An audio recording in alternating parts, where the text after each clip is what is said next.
jelang Nataru ini kan kita harus menaruh perhatian pada destinasi wisata yang difavoritkan masyarakat. Kemarin kami juga sudah ke Ancol begitu untuk melihat kesiapannya. Karena di awal Desember kemarin kami sudah mengeluarkan surat edaran Menteri terkait dengan kesiapan jelang liburan Natal dan Tahun Baru. Karena kita ingin memastikan di Nataru ini semua daya tarik wisata itu benar-benar memerhatikan terkait dengan keamanan. Jadi memastikan bahwa daya tarik itu aman untuk wisatawan dan menyenangkan untuk wisatawan karena liburan orang ingin aman dan ingin senang gitu. Jadi untuk itu kita memantau banyak hal ya. Pertama tentu kita ingin lihat flow-nya mereka nanti gimana karena kan ketika puncak itu pasti akan ramai, akan banyak secara bersamaan akan penuh datang. Bagaimana flow-nya? Kedua, amenitasnya, kebersihannya kita lihat karena itu hal yang paling penting. Biasanya ketika wisatawannya banyak, tidak terjaga amenitasnya, wisatawan jadi mengingat, yang diingat tuh jadinya adalah kotornya, kemudian dan toilet yang tidak bersih dan sebagainya. Kita lihat itu juga. Kemudian dari sisi safety-nya, bagaimana mitigasi yang disiapkan oleh destinasi itu kalau tiba-tiba terjadi hal-hal yang tidak diinginkan ya. Meskipun kita berharap tidak terjadi hal seperti itu, tapi mitigasinya bagaimana? Seperti penyediaan klinik misalnya di setiap daya tarik wisata, seperti di Ancol itu kan setiap wahana ada seperti ruang P3K-nya begitu. Kemudian ambulans yang sudah disiapkan, rumah sakit terdekat yang sudah diajak bekerja sama ketika terjadi hal-hal seperti itu. Jadi itu sih kita memastikan untuk itu saja karena diperkirakan di Desember ini di libur Nataru kalau wisatawan Nusantara pergerakannya mencapai 78 juta sampai 100 juta.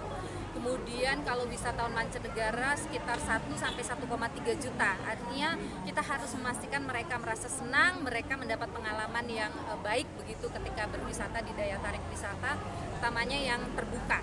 Karena itu yang paling harus jadi perhatian. Dari hasil pantauannya sendiri bagaimana Bu kondisinya? Ya, sejauh ini seperti halnya saya sebelumnya sudah sempat pantau Bali, kemudian Banyuwangi, kemudian juga Ancol kemarin untuk Jakarta dan Taman Safari.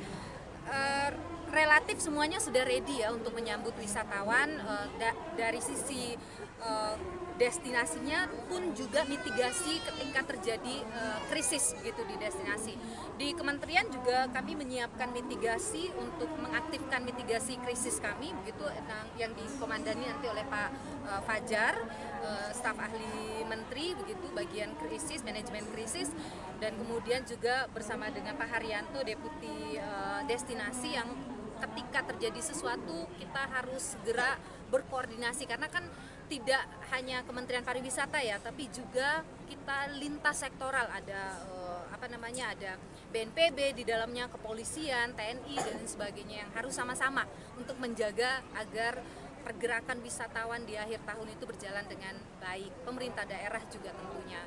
Di DKI bahkan ada sampai lebih dari 20 panggung yang akan berkaitan dengan malam tahun baru itu juga kami pastikan meminta ya sama-sama untuk menjaga supaya ini aman.